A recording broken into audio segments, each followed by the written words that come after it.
सबका स्वागत है। मैं एक निवेदन किया था कि आज एक जिज्ञासा सत्र रखा जाएगा।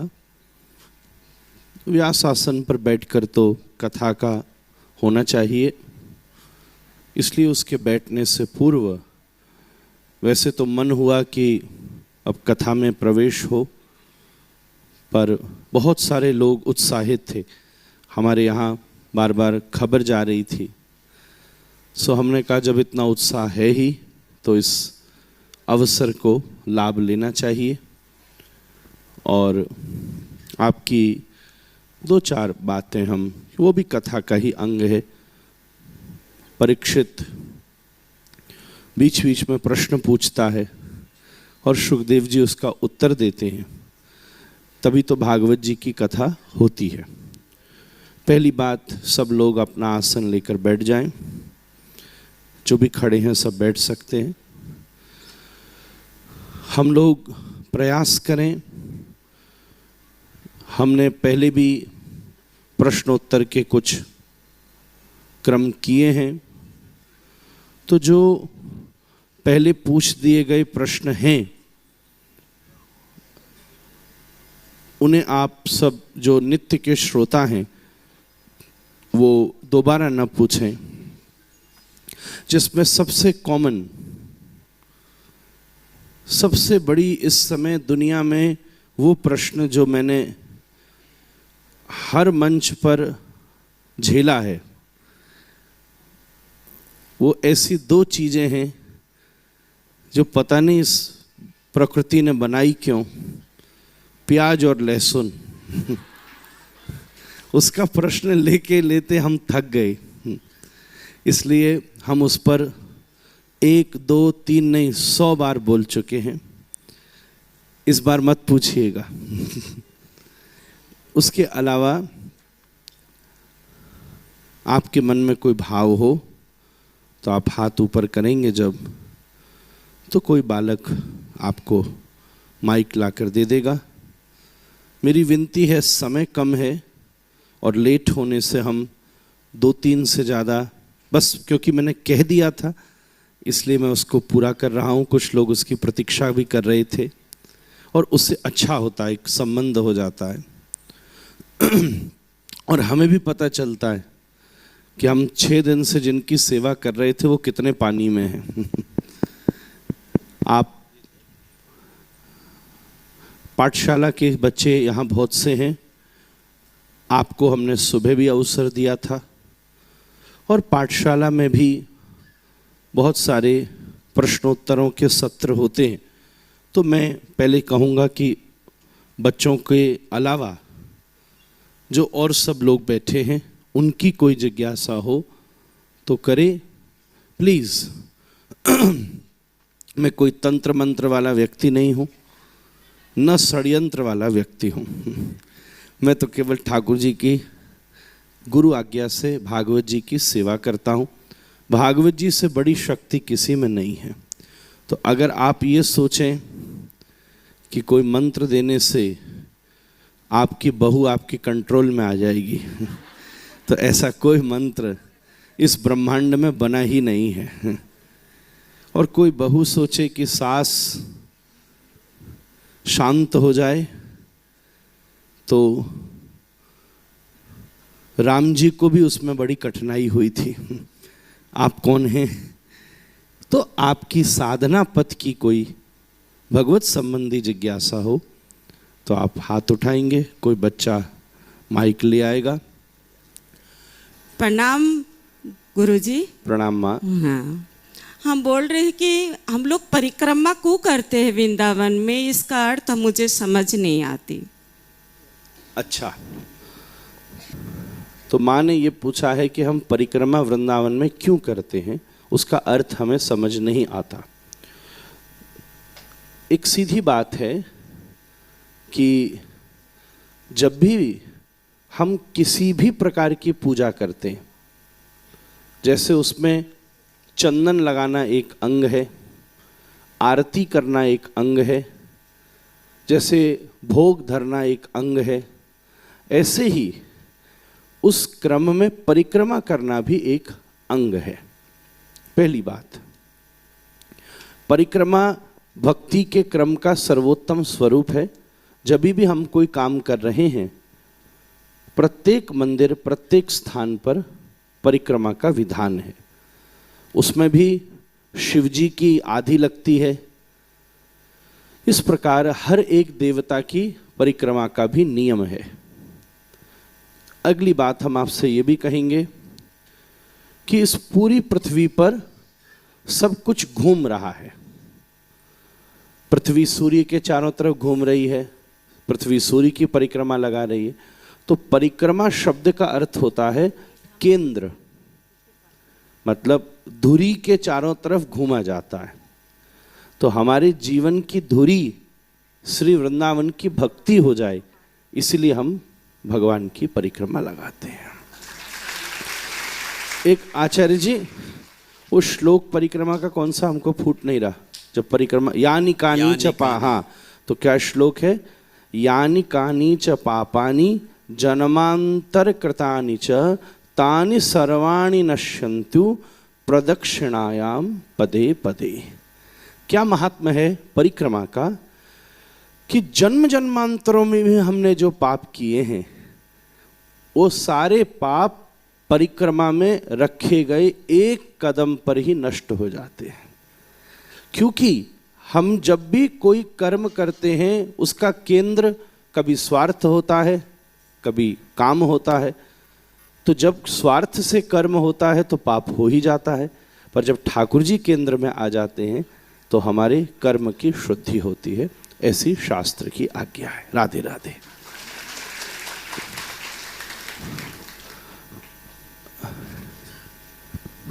राधे राधे गुरुजी। प्रणाम गुरुजी। प्रणाम। गुरुजी, पहले तो मैं माला के ऊपर में जप करती थी, लेकिन आजकल मैं काउंटर पे करती हूँ, तो क्या मेरा माना जाएगा? ऐसा है। पहली बात माँ कि पहली बात, सबसे पहली बात कि भगवान का जप हो रहा है, यही सबसे बड़ी बात है, सबसे पहले। और तो माध्यम है, भगवान का नाम हम ले रहे हैं, कैसे भी ले रहे हैं, ये अच्छी बात है। दूसरी बात, इस विषय में हमारी जहाँ श्रद्धा है, उन गुरु जी से हमको इसकी आज्ञा लेनी चाहिए। क्योंकि प्रत्येक मंत्र के लिए कई बार मालाएं भी अलग अलग होती हैं। जैसे कोई शिव का उपासक हो तो रुद्राक्ष की प्रधानता है, लक्ष्मी के लिए कमलगट्टे की प्रधानता है, और सामान्यतः वैष्णव और वृंदावन और भक्ति के लिए तुलसी की प्रधानता है। कहीं कहीं स्फटिक की भी प्रधानता है भगवती की उपासना में। तो इसका मतलब ये है कि माला का कोई ना कोई रहस्य तो है ही। माला केवल नाम की संख्या के ज्ञान के लिए नहीं है, माला नाम का आसन है, ये समझिए। जैसे यहाँ आप सबके लिए आसन लगा है, ऐसे ही भगवान के नाम जो आप सुमिरन कर रहे हैं, मंत्र कर रहे हैं, आप जब उस मन के को पकड़ते हैं तो पकड़ते ही मानो वो नाम उस आसन पर बैठकर और आपके भीतर प्रवेश कर रहा है। इसलिए काउंटर चल गया आज के टाइम, 2-5 साल पहले तो था भी नहीं। पुराने ज़माने में भी एक काउंटर आता था, आप लोगों ने देखा होगा, वो जो गोडाउन में नापने के लिए स्टील वाला खटर खटर करते थे लोग। तो हमको याद है एक जना ऐसे स्टील वाले से खटर खटर कर रहा था, तो हमारा दादाजी बोले, ना भैया ये क्या करते हो ना, केवल गिनती थोड़ी ना करनी है। तुलसी जी का स्वरूप श्री वृंदावन का स्वरूप है, और हमें एक प्रकार से वृंदा सखी वृंदावन का आश्रय लेकर भगवान का नाम स्मरण करना है। शास्त्र में कभी माला न हो तो उसके लिए भी एक समाधान लिखा है। कभी छूट जाए, रह जाए, या कभी हम ऐसी अपवित्रता में हो कि माला नहीं पकड़ सकते हो, तो उसके लिए कर माला करने का विधान है। आप, एक पुस्तक आती है गीता प्रेस गोरखपुर की, नित्य कर्म पूजा प्रकाश, नित्य पाठावली। वो बड़ी अच्छी पुस्तक है, सब सनातन धर्मियों को रखनी चाहिए। उसमें तर्पण, यज्ञ, विष्णु सहस्त्रनाम जैसे स्तोत्र इतनी बड़ी आती है, यहाँ किसी भी गीता प्रेस की पुस्तक पर मिल जाएगी। उसमें नक्शे के साथ बताया गया है कि कैसे करमाला करी जाती है। दूसरा, निमाई पाठशाला में भी हमारी उसकी क्लासेस में बताया जाता है। आप कहीं भी किसी विज्ञजन से सीख लीजिए। अगर आपके गुरुजी ने आज्ञा दी है, जैसे कई संतों ने इस समय आज्ञा दे दी है कि काउंटर में कर लो, तो अगर आपके गुरुजी ने आज्ञा दे दी है तो जरूर कर लो। और अगर आप मेरी बात मानना चाहते हैं तो मेरे गुरुजी ने मुझे जब नहीं कहा तो मैं आपको नहीं कह सकता। मेरे हिसाब से तो नॉर्मल करमाला और सर्वश्रेष्ठ तुलसी जी में प्रभु का नाम स्मरण करना चाहिए। राधे राधे। राधे राधे गुरुजी, राधे आपके राधे। कोटि में चरणों प्रणाम। प्रणाम। मैं बोल रही थी कि जैसे आप बताते हो कि एक बार हमने ऐसा सुना, कोई वीडियो में ऐसे बोलता था, बोले हमारे चरणों में आपका प्रणाम। नहीं आपके चरणों में कोटि कोटि प्रणाम गुरुजी। हम तो ऐसा कहाँ है हमें- इस काबिल वो जो- बहुत देर तक हम हंसे, हमारे चरणों में आपका बता, आप हमारी माँ के समान बड़ी हो, दीदी हो हमारी, हम भी आपको प्रणाम कर सकते नहीं हैं। गुरुजी, आपको प्रणाम। हाँ हाँ। अच्छा गुरुजी, आपने कहा कि काम, क्रोध, लोभ, अहंकार, ईर्ष्या नहीं करना चाहिए। ये बात मैं रोज दिमाग में लाती हूँ, मतलब पहले से भी मेरा सुना हुआ है, बहुत चेष्टा भी करती हूँ, लेकिन फिर भी क्रोध आता है, लोभ भी आता है, ईर्ष्या भी आती है, अहंकार भी आता है। तो क्या करूँ जो इन सब चीज़ों से मैं दूर हो जाऊँ?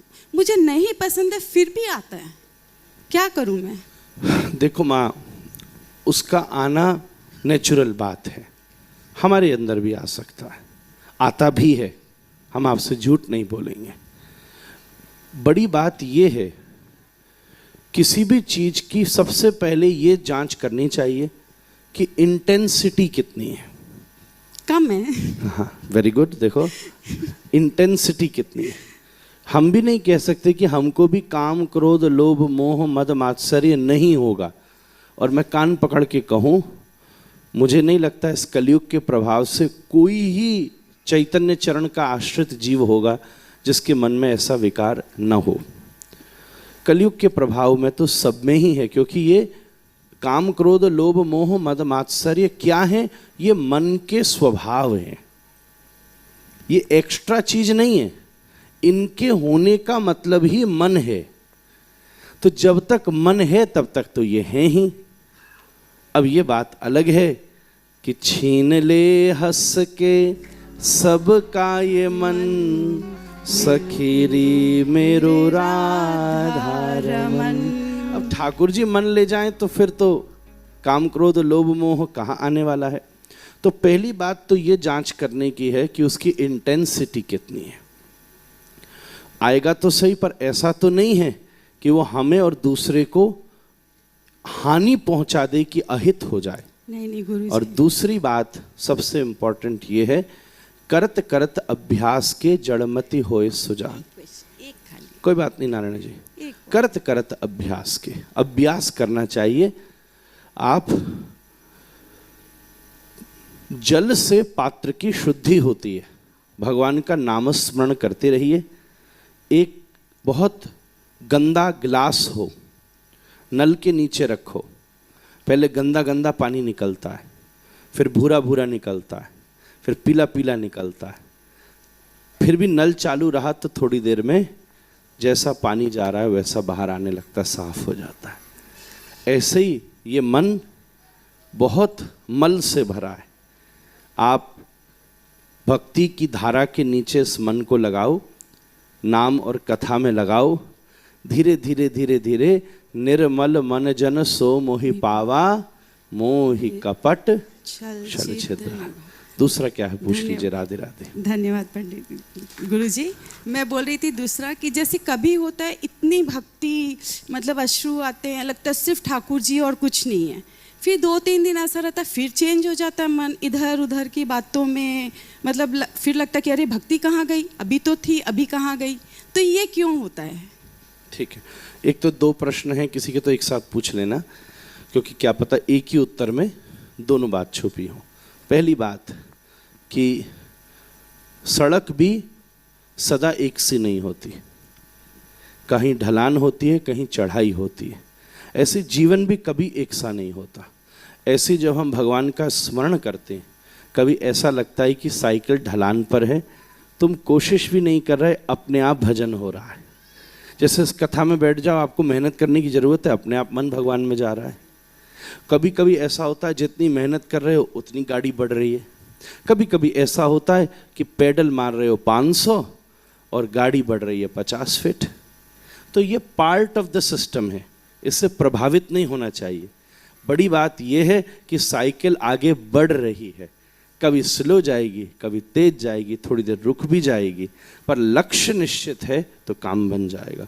होता है कभी हमारे से बड़े साधुओं की कथा सुन लो, बड़े से बड़े भक्तमाल के प्रसंगों को सुन लो, उसमें उनके साथ भी कभी कभी होता है, ओह एकदम लीला चिंतन अंतर ध्यान हो गया।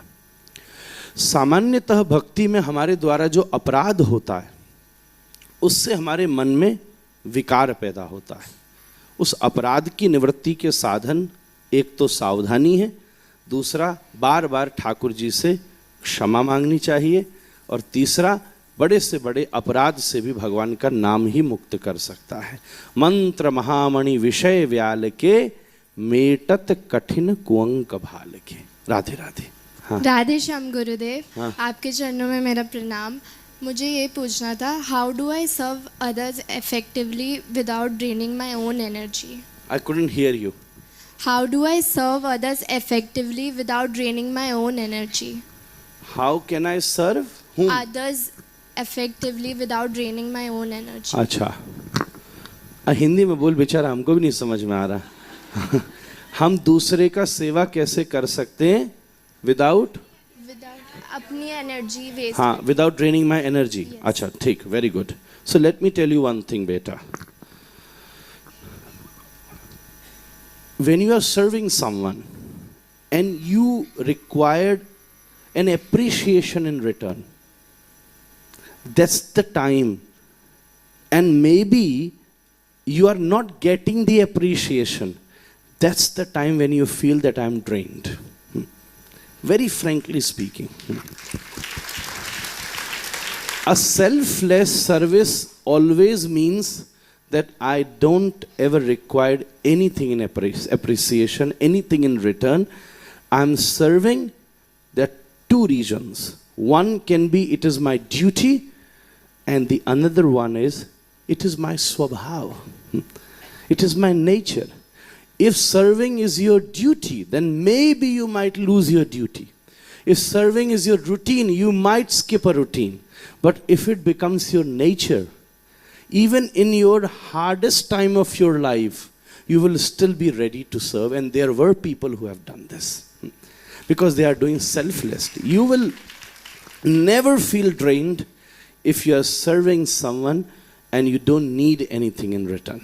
Radhe Radhe. राधे राधे। ठीक ভালো হয়ে গেল।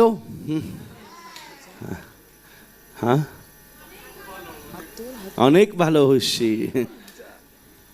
हाँ, भगवान कैसे बने? ओ होए, की बोलছি दादा? भगवान कैसे बने? तुझको भगवान बनना बेटू? जो नहीं बना जा सकता उसी को भगवान कहते हैं, और जो बनना सबसे आसान है उसी को इंसान कहते हैं।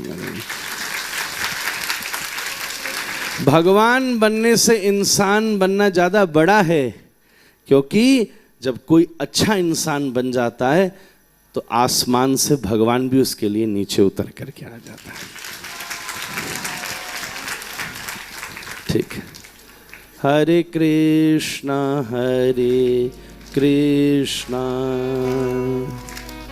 कृष्ण। अच्छा, एक हमारा मन करता है, ए लाला दोनों जनी आओ, इधर आओ। हाँ, ये बताओ तुमको कौन सा बात अच्छा लगा? आज तुम्हारा इंटरव्यू लेगा मैं, यहीं से बोल देगा। चलो हाँ। क्या बाबा तुम 5-6 दिन कथा हमारा सुना, तो इतना ये बालक हमारा इतना प्रेम से सेवा करता है, कुछ नहीं बोला, हम खूब आनंद लिया इससे, बिल्कुल टाइम पर आता है। बस कल ही थोड़ा सा धोती नहीं बांध पाया था, फिर हम बांध दिए। और इसका प्लान बना हुआ था स्पेन का, हम जा रहे थे यूरोप, तो गोपाल भैया आज्ञा दे दी अब स्पेन कैंसिल, महाराज के साथ जाना है। I believe I didn't give you any pain. तो कुछ बोलो, हाउ वाज योर एक्सपीरियंस? बाबा लाइफ में ऐसा कभी हुआ नहीं, मेरे को अब आपकी शरण में आ जाना है। हाँ, थैंक यू। कोई बात तो बता, कोई बात तो बता, एक तो बात। बाबा आप जो बोले कि जैसे मन बहुत भटकता था, अब आपके आने के बाद मन स्थिर हो गया। तो परसों से तो नहीं भटकेगा? नहीं बाबा। अच्छा ये बता, भटकता कहाँ कहाँ था? नहीं, मुझे बता दिया उसने, मालूम है। ये गोपाल भैया की बिटिया है। बाबा आप जैसे बोलते हैं that God is the creator and of course we are the creation, so we should understand that we have come in this life to do some work. I mean there should be a purpose in life. We cannot be purposeless. I mean there should be a motive in life, as you taught us. And I feel that we should lead our lives with some purpose, with some motive, and yeah, and make our karma good.